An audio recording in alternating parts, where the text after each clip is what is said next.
دوسری چیز اس کا ایک میں نے سنا تھا، جو اس نے اپنا ایک مقصد بیان کیا تھا پیدل جانے کا، مجھے بڑا اچھا لگا۔ شہاب چتور سے پوچھا گیا کہ بھئی آپ پیدل کیوں جا رہے ہیں؟ اس نے کہا میں پیغام دینا چاہتا ہوں کہ جو لوگ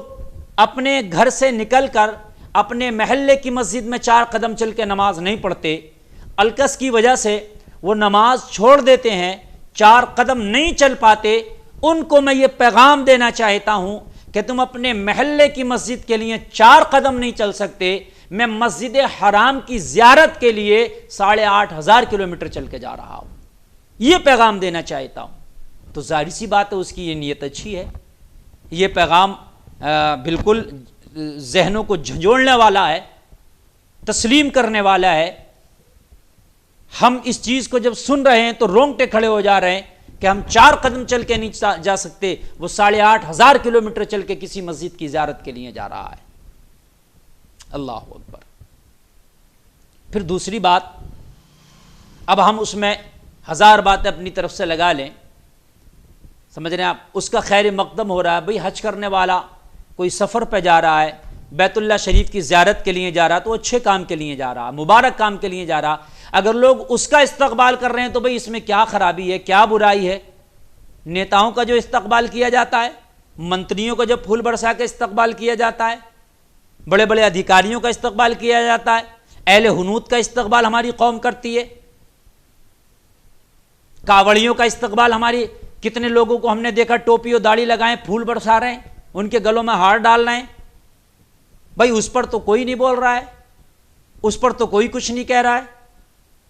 بھائی جب آپ اہل حنوت کا استقبال کر سکتے ہو، نصارہ کا استقبال کر سکتے ہو، عیسائیوں کا کر سکتے ہو آپ استقبال، کعبہ لے جانے والوں کا استقبال کر سکتے ہو، تو ایک جو بیت اللہ شریف کی زیارت کے لیے جا رہا ہے، اگر اس کے لیے کسی نے پھول کے نچھاور کر دی، پھول برسا دیے، پھولوں کی مالا ڈال دی، گلے میں ہار ڈال دیا، اس کے اگر کسی نے استقبال کر دیا تو کیا برائی کی بات ہے؟ اس میں تو کوئی برائی کی بات نہیں ہے۔ اب رہی بات سفر کی، تو تقریباً اس کا 1 سال کا سفر ہے، وہ اب نکلا ہے 2022 میں، اور 2023 میں حج پڑھے گا وہ۔ تو میں کہنا چاہتا ہوں جو 1 سال رہا، لوگ کہہ رہے ہیں وقت ضائع کر رہا ہے۔ حضرات یہ تو زندگی ہے، یہ تو گزرنا ہی ہے، لیکن اگر اللہ کے راستے میں اس کا وقت گزر رہا ہے، سفر حج کے لیے وقت گزر رہا ہے، تو جتنے دن وہ اس سفر میں رہے گا تقریباً 1 سال، تو میں یہ سمجھتا ہوں کہ وہ 1 سال تک دنیا کے اور گناہوں سے ضرور بچتا رہے گا۔ اس لیے بچے گا کہ اس کو یہ خیال ہے کہ میں حج سفر کے لیے جا رہا ہوں، وہ دوسری چیزوں کا رخ نہیں کرے گا، دوسری برائیوں کا رخ نہیں کرے گا۔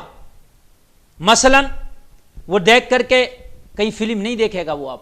اس لیے کہ 1 سال تک جو اس کا ٹارگیٹ ہے حج سفر ہے۔ انسان ہے، بڑے بڑے نیک آدمیوں کو شیطان بہکا دیتا ہے، وہ برائی کی طرف مائل ہو جاتے ہیں،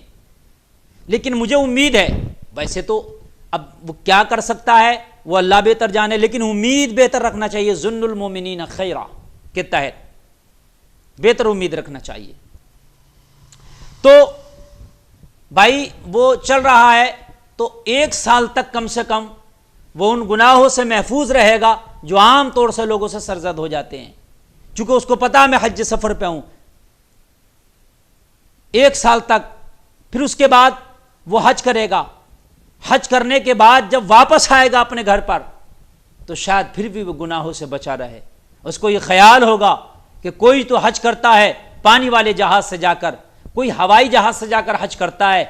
کوئی کسی اور سواری سے جا کے حج کرتا ہے، میں نے تو پیدل چل کے حج کیا ہے، اگر میں کوئی برا کام کروں گا تو یہ پھر میری اتنی محنت پہ پانی پھر جائے گا، میں اگر کوئی برا کام کروں گا تو میں نے جو 1 سال تک پیدل چل کے یہ تپسیا کی ہے یا حج کیا ہے، اس پر میرا پانی پھر جائے گا، بڑی تکلیف ہوگی۔ تو اس لیے جو ہے میرے بھائیوں، شاید وہ زندگی بھر گناہوں سے بچتا رہے۔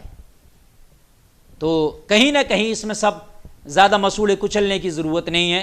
زیادہ وہ کرنے کی ضرورت نہیں ہے۔ دعا کریں اللہ تعالیٰ اس کا سفر مبارک کرے، اور بھائی جائز ہے، اگر استطاعت آدمی رکھتا ہے جانے کی تو جا سکتا ہے، اس میں کوئی قباحت نہیں ہے۔ اور رہی دوسری بات، اب کچھ لوگ کہہ رہے ہیں وہ ایسا ہے، اس کا عقیدہ یہ ہے وہ ہے۔ بھائی تم اس سے ملے نہیں، بات نہیں کی، عقیدے کے بارے میں تم نے کہاں سے اس کے تول لیا کہ عقیدہ کیسا ہے؟ کم سے کم ایک آدمی سے ملو، اس کا عقیدہ پوچھو، اس کے بعد بات کو تولو۔ سرکار اعلیٰ حضرت نے کسی بھی کے عقیدے کے بارے میں جب تک کہ اس سے خط و کتابت کے ذریعے سے گفتگو نہ ہو گئی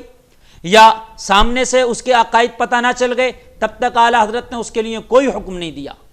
جس پر اعلیٰ حضرت نے حکم لگایا خط و کتابت کے ذریعے باضابطہ طور سے بالکل ثابت ہو گیا ان کا عقیدہ، تب اعلیٰ حضرت نے کوئی جا کر کے حکم لگایا۔ ہم اعلیٰ حضرت سے بھی بڑھ جاتے ہیں، کسی موقع پر نہ ملے ہیں، نہ بات ہوا ہے اس سے، نہ جانتے ہیں کبھی اس کے بارے میں، بس فوراً لگا دیا بھائی اس کا عقیدہ وہ ہے، اس کا عقیدہ وہ۔ خبردار، اس طریقے سے آپ کسی کے عقیدے پر ٹپڑی نہیں کر سکتے جب تک کہ آپ کو تحقیق سے معلوم نہ ہو۔ ہاں، اس فقیر نے اتنا ضرور دیکھا ہے، میں نے ایک کلپ دیکھی، اس میں کچھ لوگ کھڑے ہو کر کے صلاۃ و سلام پڑھ رہے ہیں، شاید وہ گجرات کا ویڈیو ہے اس کا، یا نبی سلام علیکہ، تو ان کے ساتھ کھڑے ہو کے وہ خود نبی پر سلام پڑھ رہا، یہ تو میں نے اتنا ضرور دیکھا ہے۔ یا نبی سلام علیکہ پڑھا جا رہا ہے، وہ بھی ان کے ساتھ کھڑے ہو کے صلاۃ و سلام پڑھ رہا۔ تو جو نبی پر تمہارے سلام کھڑے ہو کر کے پڑھ رہا ہے، کم سے کم اس کے بارے میں ایک دم کچھ فیصلہ نہ لے لیا کرو، سمجھ رہے ہیں آپ، جب تک کہ تحقیق نہ ہو جائے۔ اللہ تعالی ہمیں عمل کی توفیق عطا فرمائے۔